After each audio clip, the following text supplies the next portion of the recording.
Area represents the probability that the z is between two specific values. It is the percentage that falls in that category written as a decimal. As we look at our first example, it asks us to find the area under the curve for a standard normal distribution for each of the following.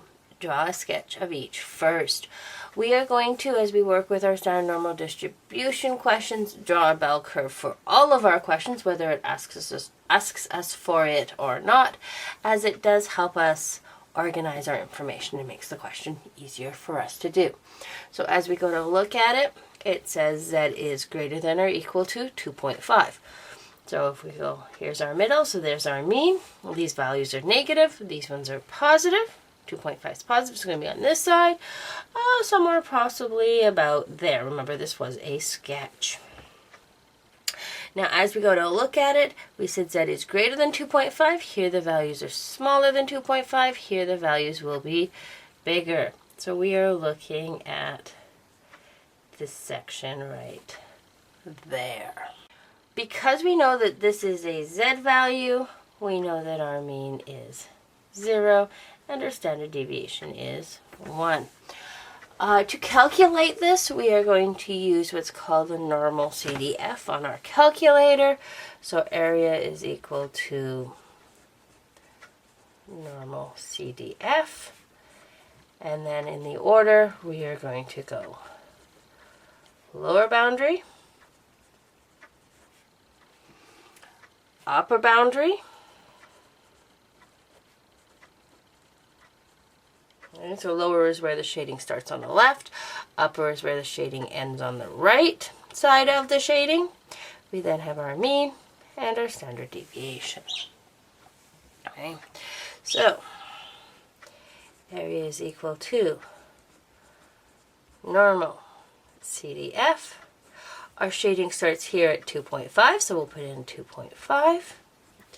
Our upper boundary, it keeps going forever, so we're going to need a really, really big number. What we're going to do is 1e99. This is really calculator speak here for 10 to the exponent. So 1 times 10 to the exponent 99, which is a very big number.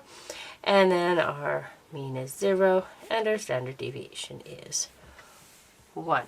This is the work for the question, so we do need to show it. Now, as we go to look at our calculator, to get to that normal CDF, we're going to hit the second button,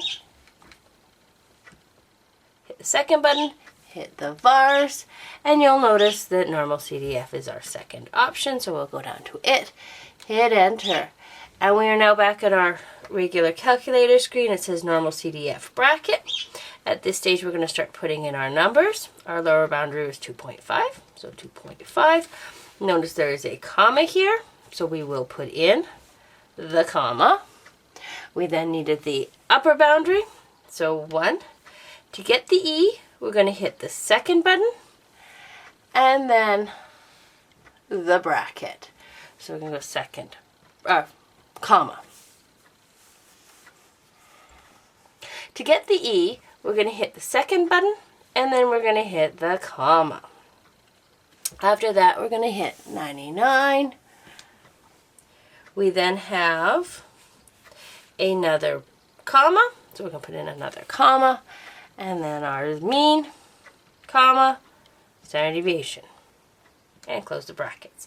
At this point, we'll hit enter, and there is our area. It is 0.062097 and keeps going. We will write our areas to 4 decimal places. So as we go to look at it, this will be area equals 0.0062. And one quick reminder, to get that E, we went second, comma.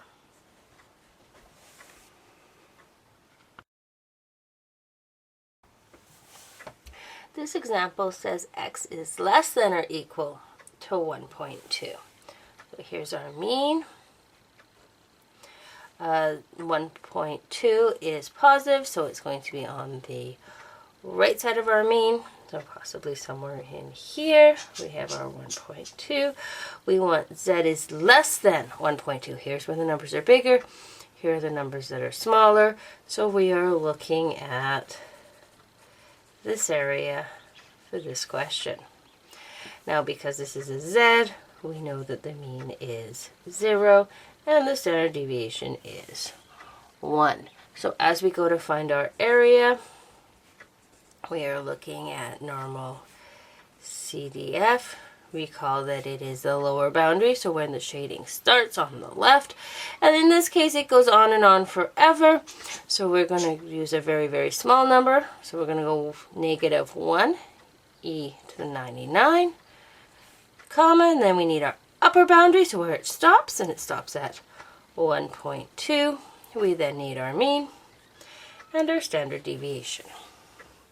So as we go to put this into our calculator, we are looking at second vars, so this button right here. Normal CDF is the second option. We then want negative. Now remember, we want negative, which means we are using this button down here, not the minus sign there. So negative 1. And then we want the E that came from second comma and our 99. We then put in a comma where the shading ended, which was at 1.2, comma, the mean, and the standard deviation. At this point we hit enter, and we're getting an area of 0.8849. So area is equal to 0.8849.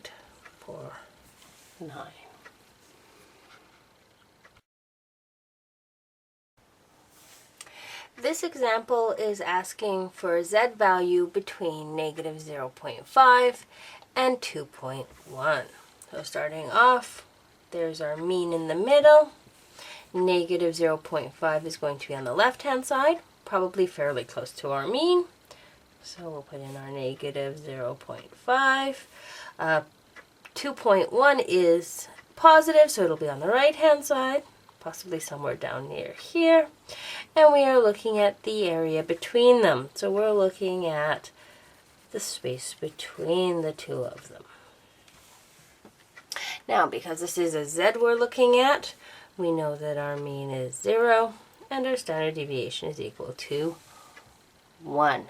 So as we go to find that area is equal to our normal CDF. Our lower boundary on this one would be that negative 0.5. That is where the shading starts. Our upper boundary would be the 2.1, where our shading ends. We have a mean of 0 and a standard deviation of 1. Now that we have our work written out for us on our question, we can go to our calculator.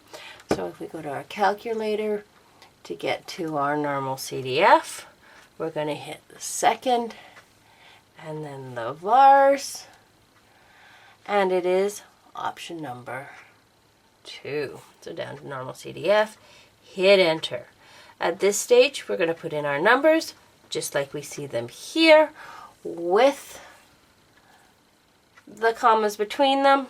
So as we go to do that, we get negative 0.5, comma, 2.1, comma, 0, comma, 1, and close our bracket.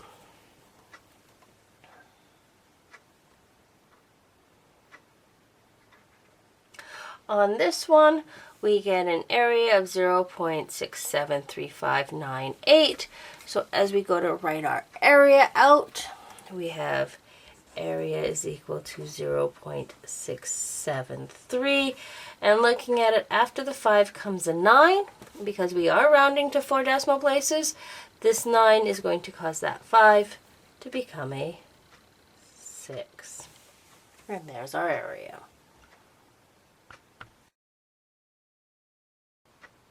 The actual masses of 43-gram bags of Cadbury mini eggs are distributed normally. The mean is 43.86 grams with a standard deviation of 0.76. What percent of the randomly selected bags will have a mass less than 43 grams? Okay, so let's start off with our bell curve. And as we look at our bell curve, we have the mean is 43.86. And a standard deviation of 0.76. We are looking for what percentage of the randomly selected bags will have a mass less than 43. Now we want to put 43 on our bell curve. This direction the numbers would get bigger than 43.86. This direction will get smaller, so it'll be somewhere over here. So there's our 43, and we wanted less than. So we're looking at that section. So we need to figure out that area. So recall for our area, we use our normal CDF. And so on this case, our lower boundary, because it goes on forever, is our negative 1E99. Our upper boundary is where it ends here at 43. The mean is 43.86. And our standard deviation is 0.76. So now that we have our work written out, we can go and put that into our calculator. So as we go to look at our calculator, we're going to put it into the normal CDF. So second vars button down to the second option. And so now at this point, remember we're putting in these numbers in exactly this order we see them with the commas between them. So we are looking at -1, second comma to get the E, 99, comma, 43, comma, our mean was 43.86, comma, and our standard deviation was 0.76. Closing our brackets and hitting enter, we get 0.1128. And the number keeps going. Recall we write our number to 4 decimal places, so our A is equal to 0.1289. Now in this case, it asked us for it as a percent. So for us to find our percent, we're looking at the area times 100. So for percentage, we're going to take the area and times it by 100. So we get our percentage happening. So then in this case, we have 12.89 times 100, which will get us 12.89%. So this means that 12.89% of our bags have a mass less than 43 grams.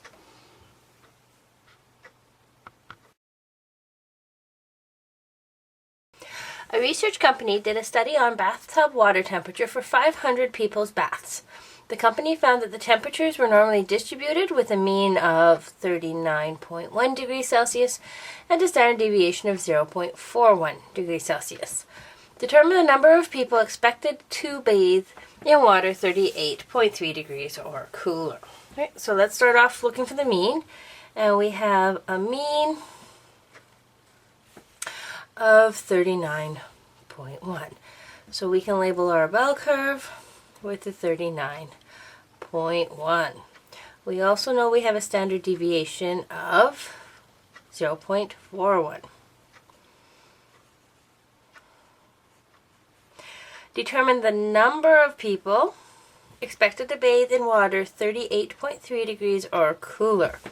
Now if we want to put that 38.3 degrees on our bell curve, if we go this way, it's going to be bigger than 39.1. If we go this way, it's going to be smaller. So it'll be somewhere possibly about here. Okay. Now it wanted or cooler. Cooler means we're going to be shading to the left. So as we go to do this question to find our area, we are going to use our normal CDF. And our lower boundary kept going on. So that's our negative 1E99, comma, the shading stopped at 38.3. Our mean is 39.1, and our standard deviation is 0.41. At this stage now, we can put it into our calculator. So as we go to do that, we're looking at second vars. Normal CDF is the second option. Remember here we're going to use our negative button, not the minus one. So negative 1. To get the E, we're second, comma, 99, then comma, 38.3, comma, 39.1, which was our mean, comma, and then a standard deviation of 0.41. Close our brackets and hit enter. And when we do that, we get an area of 0.0255.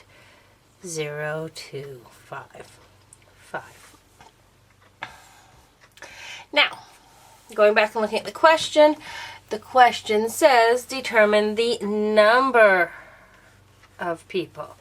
Well, for that, we're going to need to know how many people there were in total.